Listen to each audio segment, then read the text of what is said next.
ট্রাম্পের অভিবাসন নীতির বিরুদ্ধে যুক্তরাষ্ট্র জুড়ে তীব্রতর হচ্ছে বিক্ষোভ। বিভিন্ন অঙ্গরাজ্যে হাজারো শ্রমিক ও শিক্ষার্থীদের অংশগ্রহণ। গাজায় ইসরায়েলি হামলায় ৩ সাংবাদিক ও ২ শিশুসহ নিহত ১১ জন। অস্ত্র সমর্পণ না করলে হামাসকে নিশ্চিহ্ন করার হুঁশিয়ারি ট্রাম্পের। গাজা পুনর্গঠনে বোর্ড অফ পিস যোগদানের সম্মতি মধ্যপ্রাচ্য, আরব ও এশিয়ার কয়েকটি দেশের। উদ্দেশ্য ও গঠনতন্ত্র নিয়ে মিশ্র প্রতিক্রিয়া।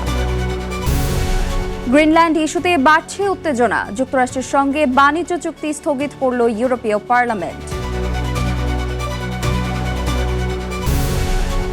এবং বিশ্বজুড়ে দ্রুত হারিয়ে যাচ্ছে হিমবাহ। আগামী কয়েক দশকে আরও তীব্র হবে বিলুপ্তির গতি। এবং যুদ্ধবিরতির মধ্যে কুর্দিদের এসডিএফ এর ড্রোন হামলা, 7 সেনা সদস্য নিহত, আহত কমপক্ষে 20 সেনা। বিশ্বজুড়ে ঘটে যাওয়া দিনের গুরুত্বপূর্ণ ঘটনাবলী নিয়ে আরটিভির নিয়মিত আয়োজন সারাদিনের বিশ্বে আপনাদের সঙ্গে আছি আমি নুসরাত জাহান।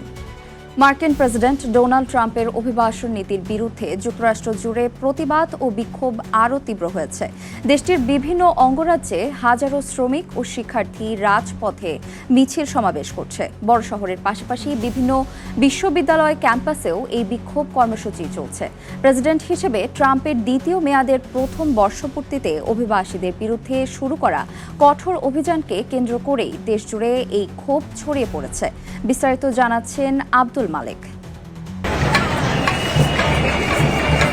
বৃহস্পতিবার যুক্তরাষ্ট্রের মেইন অঙ্গরাজ্যে নতুন করে অভিবাসন অভিযান শুরু করেছে ট্রাম্প প্রশাসন। এর আগে লস অ্যাঞ্জেলস, মিনিয়াপোলিস সহ বেশ কয়েকটি অঙ্গরাজ্যে অভিবাসন অভিযান চালায় তারা।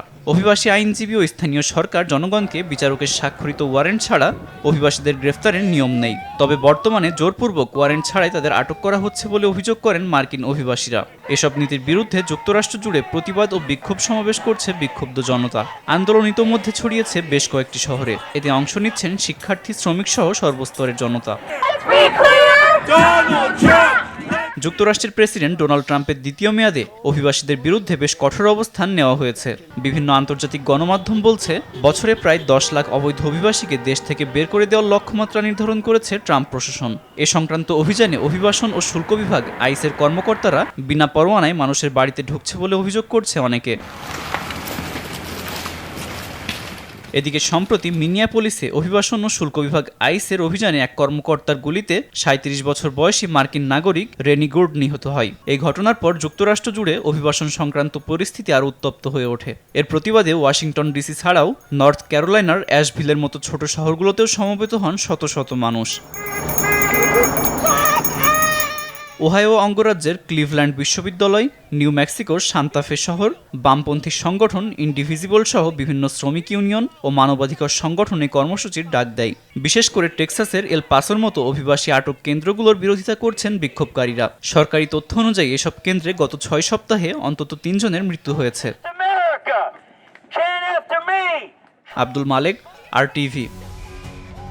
গাজায় ইসরায়েলি বিমান হামলায় 2 শিশু ও 3 সাংবাদিক সহ আরও 11 জন নিহত হয়েছেন। গাজার স্বাস্থ্য মন্ত্রণালয়ের বরাতে সংবাদ মাধ্যম আল জাজিরা জানায়, বুধবারের হামলার ঘটনায় এই হতাহত ঘটে। প্রতিবেদনে বলা হয়, একটি ড্রোন পরিচালনাকারীর সন্দেহে হামলা চালানোর দাবি করে নেতানিয়াহুর সেনারা। তাদের হামলায় প্রাণ গিয়েছে মিশরীয় ত্রাণ সংস্থার হয়ে কাজ করা কয়েকজন সাংবাদিকের। তাদের মরদেহ হাসপাতালে পাঠানো হয়েছে।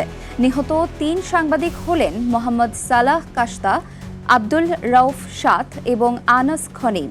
এদিকে বুধবার সুইজারল্যান্ডের দাভোসে বিশ্ব অর্থনৈতিক ফোরামে মার্কিন প্রেসিডেন্ট ডোনাল্ড ট্রাম্প জানান, হামাস অস্ত্র সমর্পণে রাজি হয়েছে। আগামী 3 সপ্তাহের মধ্যে সংগঠনটি তাদের প্রতিশ্রুতি রক্ষা না করলে হামাসকে দ্রুত নিশ্চিহ্ন করে দেওয়ারও হুঁশিয়ারি দিয়েছে ট্রাম্প। যুদ্ধবিধ্বস্ত গাজা পুনর্গঠন তদারকি করতে বোর্ড অফ পিস গঠনের ঘোষণা দিয়েছেন মার্কিন প্রেসিডেন্ট ডোনাল্ড ট্রাম্প। ইতিমধ্যে এতে যোগদানে সম্মতি জানিয়েছে মধ্যপ্রাচ্য, আরব ও এশিয়ার বেশ কয়েকটি দেশ। অন্যদিকে বোর্ডটি কেবল গাজার শান্তি প্রতিষ্ঠা নয়, বরং জাতিসংঘের বিকল্প হিসেবে মাথাচাড়া দিয়ে উঠতে পারে বলে আশঙ্কা করছে ইউরোপের দেশগুলো। বিস্তারিত সামিউল শিহাবের রিপোর্টে।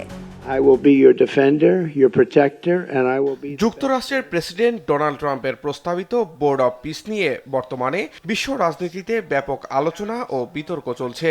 সুইজারল্যান্ডের দাভোসে ওয়ার্ল্ড ইকোনমিক ফোরামের সাইডলাইনে এই বোর্ডের আনুষ্ঠানিক যাত্রা শুরুর কথা থাকলেও এর উদ্দেশ্য ও গঠনতন্ত্র নিয়ে সদস্য রাষ্ট্রগুলোর মধ্যে মিশ্র প্রতিক্রিয়া দেখা দিয়েছে। Emmanuel Macron, I watched him yesterday. প্রাথমিকভাবে এই বোর্ডকে গাজা পুনর্গঠন ও প্রশাসনিক কাজের একটি মাধ্যম হিসেবে উপস্থাপন করা হয়, কিন্তু এর 11 পৃষ্ঠার আনুষ্ঠানিক চার্টারে কোথাও কোনো উল্লেখ নেই গাজা শব্দের। উল্টো এতে একটি শক্তিশালী আন্তর্জাতিক সংস্থা তৈরির প্রস্তাব করা হয়েছে, যাকে জাতিসংঘের একটি বিকল্প হিসেবে ধারণা করছেন সমালোচকরা।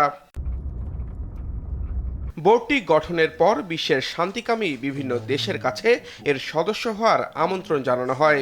এখন পর্যন্ত এই আমন্ত্রণ গ্রহণ করেছে 25টিরও বেশি দেশ। প্রাথমিকভাবে এই বোর্ডের সদস্য পদের মেয়াদ 3 বছর রাখার প্রস্তাব করা হয়েছে। তবে কোনো দেশ যদি বোর্ডের কার্যক্রম পরিচালনার জন্য $1 বিলিয়ন প্রদান করে, তবে স্থায়ী সদস্যপদ পাবে তারা। He was a great general. He's a great. এখন পর্যন্ত এই বোর্ডে যোগ দেওয়ার ঘোষণা দিয়েছে মিশর, কাতার, সৌদি আরব, সংযুক্ত আরব আমিরাত, আর্জেন্টিনা, প্যারাগুয়ে, ইন্দোনেশিয়া, পাকিস্তান, তুরস্ক, মরক্কো, হাঙ্গেরি ও বেলারুশের মতো দেশগুলো। এদিকে প্রধানমন্ত্রী বেঞ্জামিন নেতানিয়াহুর বিরুদ্ধে গ্রেফতারি পরোয়ানা থাকা সত্ত্বেও এতে যোগ দিচ্ছে ইসরায়েল, যাতে ক্ষোভ জানিয়েছে সাধারণ ফিলিস্তিনি আর উদ্বেগ জানিয়েছে আন্তর্জাতিক পর্যবেক্ষকরা। গাজায় স্থায়ী যুদ্ধবিরতি এবং মানবিক সহায়তার আশায় এই উদ্যোগে সামিল হচ্ছে বেশিরভাগ দেশ। আবার অনেক রাষ্ট্রপ্রধান ট্রাম্পের সাথে সরাসরি যোগাযোগ রাখা ও ভবিষ্যতে মার্কিন বাণিজ্য শুল্ক এড়াতেও সম্পর্ক উন্নয়নের স্বার্থে যোগ দিচ্ছে বোর্ডে। অন্যদিকে নরওয়ে, সুইডেন, ডেনমার্ক, ফ্রান্স এবং ইতালির মতো দেশগুলো সরাসরি এই বোর্ডে যোগ দিতে অস্বীকৃতি জানিয়েছে। তাদের শঙ্কা, এই বোর্ড জাতিসংঘের বিকল্প হিসেবে দাঁড়িয়ে বিশ্ব সংস্থাকে দুর্বল করে দেবে। এছাড়াও স্থায়ী সদস্যপদ পেতে $1 বিলিয়ন অনুদান দেওয়ার শর্তটিও অনেক দেশের কাছেই প্রশ্নবিদ্ধ। একই সঙ্গে বোর্ডের সকল সিদ্ধান্ত ট্রাম্পের হাতে থাকা এবং এর কাঠামোতে সম অধিকারের অভাব দেশগুলোকে ভাবিয়ে তুলছে। এদিকে আনুষ্ঠানিকভাবে ঘোষণা না দিলেও নীতিগতভাবে বোর্ডে যোগ দিতে সম্মত হয়েছে কানাডা। যুক্তরাজ্য, জার্মানি ও জাপান এখনও কোনো সিদ্ধান্ত জানায়নি। রুশ প্রেসিডেন্ট ভ্লাদিমির পুতিনও এই বোর্ডে যোগ দেওয়ার আমন্ত্রণ গ্রহণ করেছেন বলে জানিয়েছেন প্রেসিডেন্ট ট্রাম্প। তবে রাশিয়ার সঙ্গে একই বোর্ডে কাজ করার বিষয়ে আমন্ত্রণটি খতিয়ে দেখছেন ইউক্রেনের প্রেসিডেন্ট ভলোদিমির জেলেনস্কি। অনেক দেশ কেবল ট্রাম্পের রোষানল থেকে বাঁচতে বা ব্যক্তিগত সম্পর্কের খাতিরে এতে যোগ দিলেও একে বিশ্বের শৃঙ্খলার জন্য হুমকি হিসেবেও দেখছে অনেক দেশ। ফলে বোর্ড অব পিস কি সত্যি গাজার শান্তি ফেরাবে, নাকি এটি জাতিসংঘের প্রভাব কমিয়ে মার্কিন আধিপত্য প্রতিষ্ঠার নতুন কোনো হাতিয়ার হয়ে উঠবে, তা দেখার অপেক্ষায় বিশ্ব। সামিউল শিহাব, RTV। যুক্তরাষ্ট্রের সঙ্গে বাণিজ্য চুক্তি স্থগিত করল ইউরোপীয় পার্লামেন্ট। মার্কিন প্রেসিডেন্ট ডোনাল্ড ট্রাম্পের গ্রিনল্যান্ড অধিগ্রহণের চেষ্টা এবং এতে আপত্তি জানানো ইউরোপীয় মিত্রদের উপর শুল্ক আরোপের হুমকির প্রতিবাদে বুধবার ইইউ পার্লামেন্টের আইন প্রণেতারা এই সিদ্ধান্ত নিয়েছেন। ইইউ পার্লামেন্টে যুক্তরাষ্ট্র থেকে আমদানি করা পণ্যের উপর থেকে শুল্ক প্রত্যাহারের বিষয়ে আইনগত প্রস্তাব নিয়ে আলোচনা হচ্ছিল। অন্যদিকে যুক্তরাষ্ট্র 15% একটি সামগ্রিক শুল্ক হার বজায় রাখতে চাইছে। 26 ও 27 জানুয়ারি ইউরোপীয় পার্লামেন্টের বাণিজ্য বিষয়ক কমিটির ভোটের মাধ্যমে চুক্তির বিষয়ে অবস্থান চূড়ান্ত করার কথা ছিল, কিন্তু এখন সেই প্রক্রিয়া স্থগিত করা হয়েছে। বিশ্বজুড়ে হিমবাহ বা গ্লেসিয়ার দ্রুত হারিয়ে যাচ্ছে। নতুন এক গবেষণায় দেখা যাচ্ছে আগামী কয়েক দশকে এই বিলুপ্তির গতি আরও তীব্র হবে। বিজ্ঞানীরা বলছেন, হিমবাহ কেবল একই গতিতে গলছে না, বরং চলতি শতাব্দীর মাঝামাঝি সময়ে এসে এদের হারিয়ে যাওয়ার হার সর্বোচ্চ পর্যায়ে পৌঁছাবে। সুইজারল্যান্ডের একদল গবেষকের প্রতিবেদনের বিস্তারিত তুলে ধরছেন আব্দুল মালেক। বৈশ্বিক তাপমাত্রা যদি আরও 1.5 ডিগ্রি সেলসিয়াসের কাছাকাছি বৃদ্ধি পায়, তবে 2041 সাল নাগাদ প্রতি বছর প্রায় 2000টি হিমবাহ চিরতরে হারিয়ে যাবে। সম্প্রতি সুইজারল্যান্ডের ইটিএইচ জুরিক ও ব্রিভস ইউনিভার্সিটি ব্রাসেলসের গবেষকদের এক যৌথ গবেষণায় এমনই তথ্য সামনে এসেছে। গবেষকরা বিশ্বের 2 লাখের বেশি হিমবাহের স্যাটেলাইট চিত্র ও বিভিন্ন জলবায়ু মডেল বিশ্লেষণ করে এই সিদ্ধান্তে পৌঁছেছেন বলে উল্লেখ করা হয়েছে। গবেষকরা এই বিশেষ সময়কালকে হিমবাহের বিলুপ্তির শীর্ষ সময় হিসেবে অভিহিত করছেন। বর্তমানে প্রতি বছর বিশ্বজুড়ে প্রায় 1000টি হিমবাহ বিলুপ্ত হচ্ছে।